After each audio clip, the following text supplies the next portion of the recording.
Un jour, au microscope, je testais un nouveau système pour regarder des protéines fluorescentes. Et comme beaucoup de chercheurs, en fait, je travaillais sur un fond musical. Et au moment où j'ai allumé mon laser pour regarder mes molécules briller et bouger dans mes cellules, juste à cet instant a commencé la cadence d'un concerto pour piano. Et il y a eu une espèce d'instant magique pendant lequel la musique que j'écoutais correspondait exactement à ce que je voyais au microscope, c'est-à-dire des scintillements de molécules qui bougeaient très vite. De cette expérience, qui était vraiment un pur hasard, j'ai voulu reproduire cet instant magique, mais dans un projet complet avec différents compositeurs, différents chercheurs, pour essayer que des pièces musicales soient créées en accord avec une découverte scientifique ou une expérience particulière.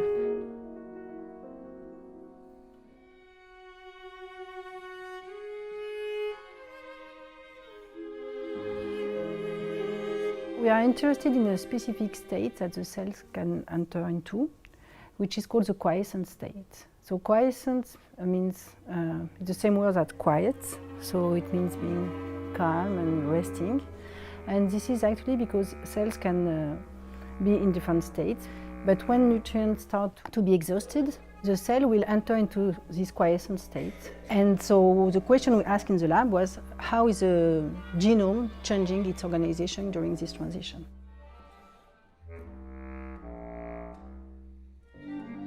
Interacting with researchers basically was a brand new thing for me, but also as a composer, we're almost always commissioned by musicians, and I've had the great blessing in life to write for such wonderful musicians, and I'm always writing for the musicians that have commissioned the piece.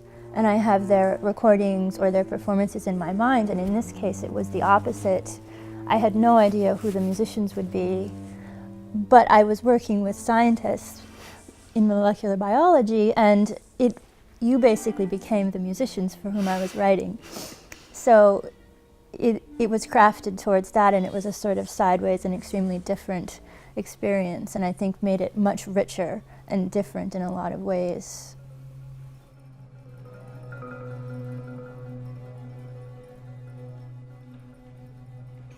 La question qu'on se pose, c'est comment une cellule va pouvoir donner un organisme pleinement fonctionnel. Et aujourd'hui, on est capable de regarder ça avec un microscope. Donc on génère des films qui nous permettent de mieux comprendre comment l'organisme peut se former à partir d'une seule cellule. On fait ces films qui sont beaux, oui, moi je les trouve beaux, et il y a une espèce de chorégraphie. Donc c'est à nouveau, c'est ce que je disais, on voit cette chorégraphie et il nous manque la musique.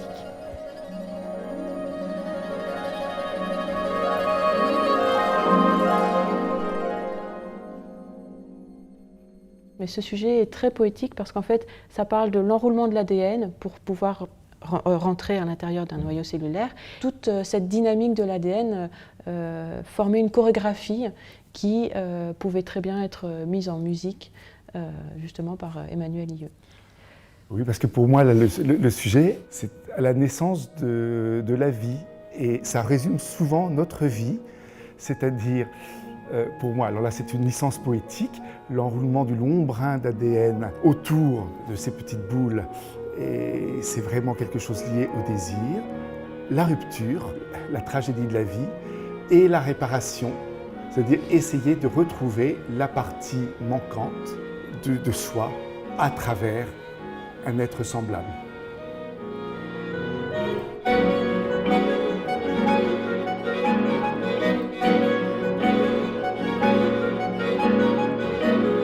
So what we study in my group is how human DNA, which is incredibly long, is folded inside the nucleus of a tiny nucleus of a human cell.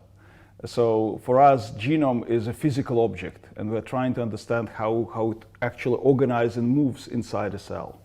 And one of the theories that Leonid's lab has done a lot to develop is the idea that the organization arises as a result of loops that certain proteins in the cells create, basically. If you imagine like a long fiber of string, there are these proteins that kind of pull loops out of that string in order to bring different parts of the genome together. It has a lot of motion associated with it, a lot of dynamic, and could very easily translate to me into different ideas of rhythm. How can I use the timing of different instruments to evoke this sort of motion that's very natural to the process?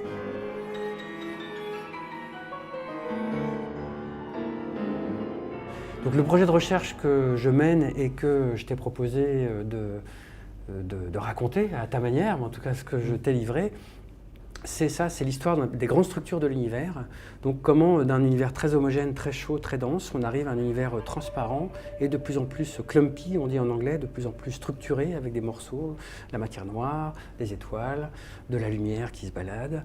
Et ça, on arrive scientifiquement à mesurer les choses très précisément. Il y a néanmoins de très grandes questions qui demeurent. C'est qu'est-ce que la matière noire, qu'est-ce que l'énergie sombre. Donc même si on comprend beaucoup de choses dans l'univers et que c'est très excitant, il y a encore de très très grandes questions. Et donc c'est ça que j'ai livré au créateur.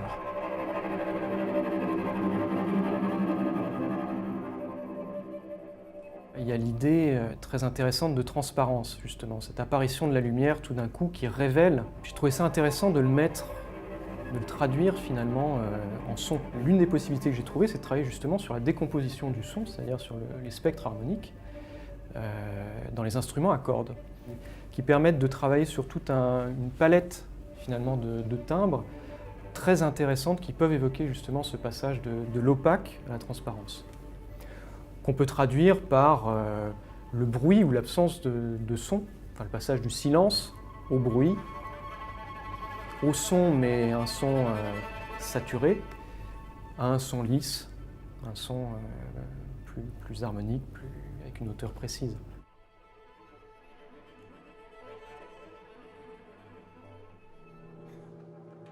The most important contribution to my work for this project came directly from my personal discussions with Hervé Dole. There's no question that his enthusiasm, his poetic understanding of complex science and his way to share that enthusiasm with me played a fundamental role in my creative process. There's no question about that. I think the nature of the research and the nature of the subject commands a kind of gesture that's less melodic and more dramatic. And I think I did find language and gestures in this piece that I really hadn't used before. Who knows if I would have come to those gestures in any other way, but I certainly do believe that this research drew from me some music that was new for me. Pour le scientifique, la science peut être belle. Que ce soit une démonstration de mathématiques ou voilà, ça peut être beau. Et là où ça rejoint, enfin où ce qu'on fait rejoint, je pense, l'art, c'est accéder à cette beauté. Alors malheureusement peut-être une beauté que seuls les scientifiques peuvent vraiment ressentir. Parce que quand on a une belle démonstration de maths, il n'y a que les mathématiciens qui peuvent vraiment le ressentir comme ça, malheureusement. Et donc ce qui est bien aussi, c'est quand on arrive à communiquer avec les artistes, c'est d'arriver à quelque part atteindre cette beauté aussi, enfin faire comprendre cette beauté scientifique aux artistes et réciproquement.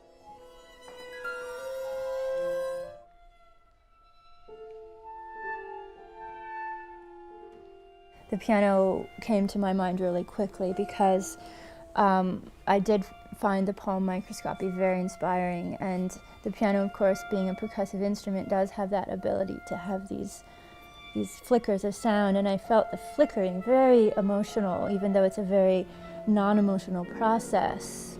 What it's creating is emotional in the sense that it's providing so much information for you over time, and I felt the piano was able to, combined with strings on top of that, create that environment.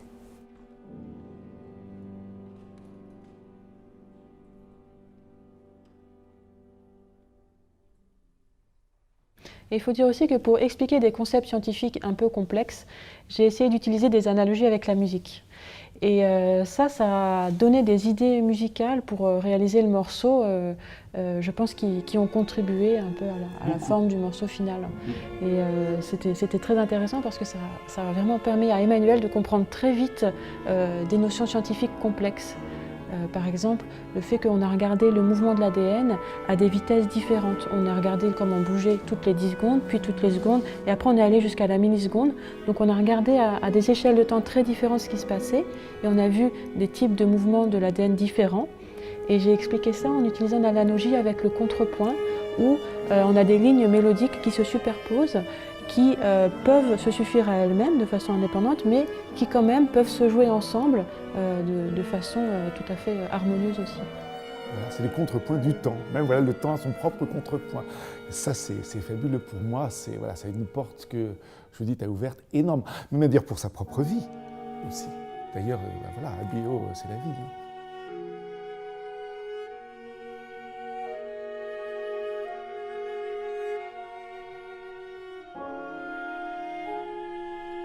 Et donc, par rapport peut-être aussi au titre, j'ai choisi Ion, qui est un concept très, très ancien finalement. Je trouvais ça drôle de faire un pont entre la recherche actuelle, très actuelle et très moderne et très poussée, et puis des concepts de la mythologie antique. Ion, ça décrit le temps, oui, voilà, le temps cyclique qui se répète et l'idée d'éternité. C'est ce que je voyais, c'est ce que je percevais dans les films aussi. Ouais. Super.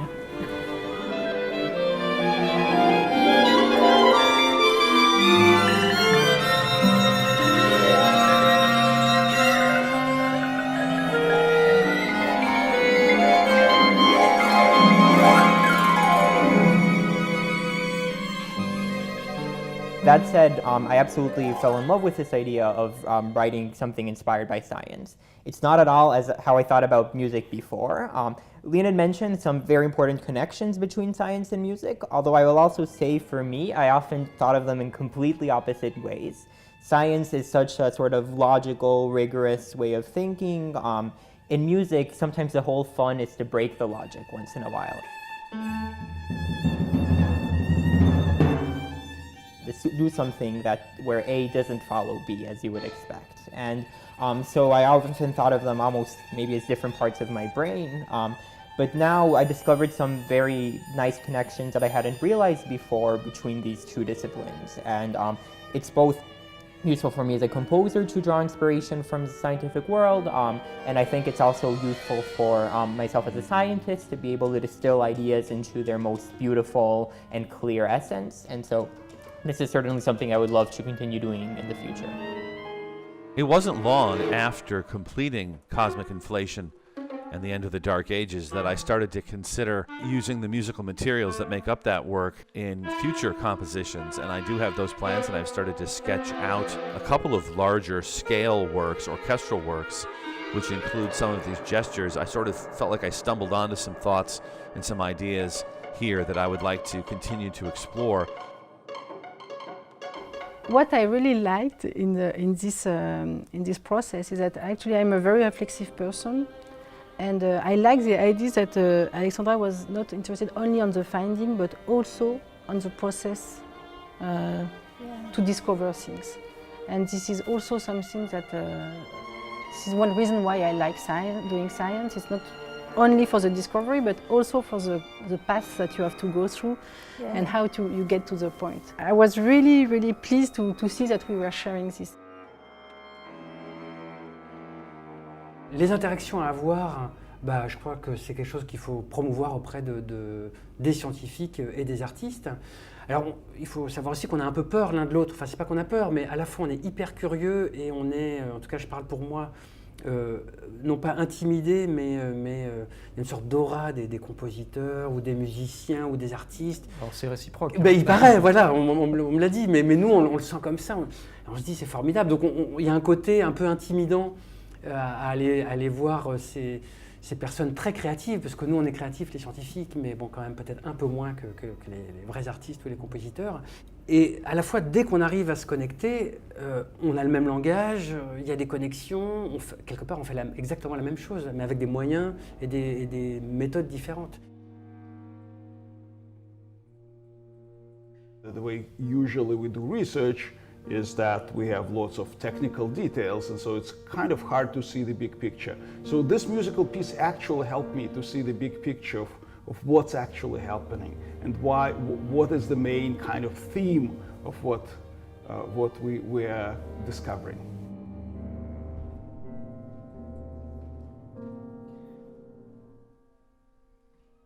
It's really pleasant to think that something really beautiful that is not scientific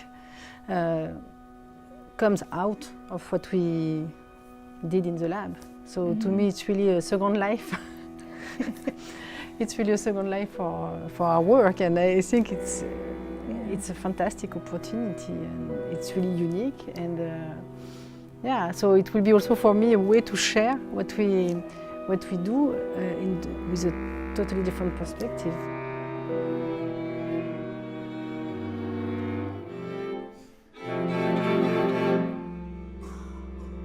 The whole project, I think, was lots of fun and also very interesting because it kind of inspired me to think about it differently. I think it inspired Amir to kind of combine two sides of his life, music and science together. And for me also to start thinking about science kind of from the other side was incredibly kind of exciting and inspiring. I think this experience certainly will influence my future work as a composer, especially since this is the first time that I paid so much attention to some of these details related to orchestration, you know, how to come up with different colors, how to combine the sounds of different instruments. And I also spent so much time thinking about motion, rhythm, dynamics. I think now that I have more experience thinking about these parameters in music, I will be able to more easily use them in my future composition.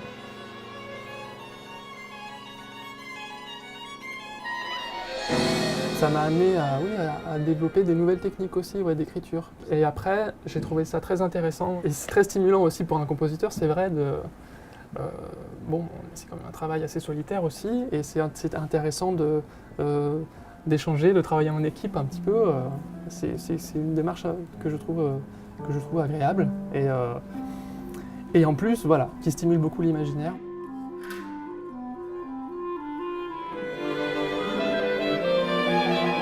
On a quand même entre astrophysique et musique un ancêtre commun dans la Grèce antique qui est le personnage emblématique de Pythagore, donc qui a associé la philosophie avec les mathématiques, avec la musique.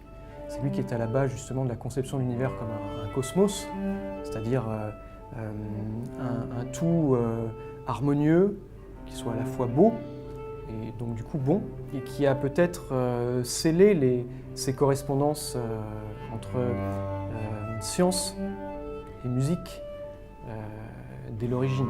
Oui, qui a subsisté jusqu'à la Renaissance.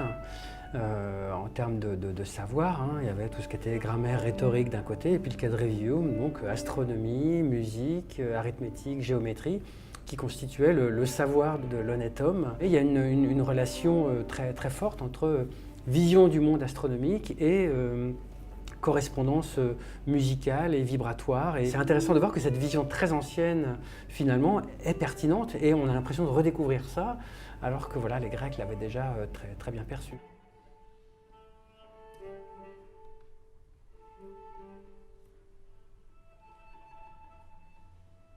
On trouve chez Platon, par exemple, une idée très musicale, puisque le dieu, le démiurge qui construit le monde, le construit en divisant à la manière d'une corde qu'on divise en harmonique, justement.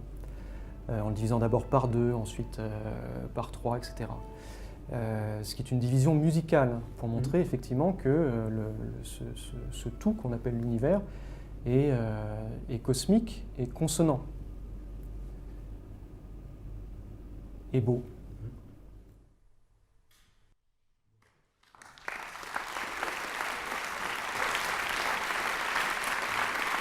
So I think the whole evening is fantastic. This fusion of music and science is amazing. And I was totally blown away by all the musical pieces, and absolutely loved Amir's piece, where you can hear the loops kind of emerging from DNA, and then the grand finale where all of this comes together. So that's really amazing. I was totally kind of taken. Moi j'étais subjugué par les deux pièces qui ont été jouées, avec le chaos au début, puis un côté extrêmement mélodieux et harmonieux à la fin. Moi effectivement j'ai une vision de l'univers assez harmonieuse ensuite, et vraiment j'étais happé par l'émotion et par ses créations. J'ai l'impression qu'on a interagi d'une façon très proche et que ce qu'il a mis en musique a vraiment traduit ce que j'avais vu au microscope plusieurs années avant. En fait, c'est un vrai cadeau. C'est vraiment c'est extraordinaire d'entendre ça en musique, d'avoir la joie de pouvoir partager avec le public la beauté d'une découverte scientifique. Et j'ai retrouvé beaucoup de choses, de l'émotion qu'on peut avoir comme chercheur. I didn't even expect my science to stimulate so much kind of emotional response in the composer. Vraiment une expérience extraordinaire et c'est le début, je pense, d'une grande histoire. Je ne sais pas comment on va poursuivre, mais beaucoup d'émotions et voilà, j'ai pas vraiment de mots.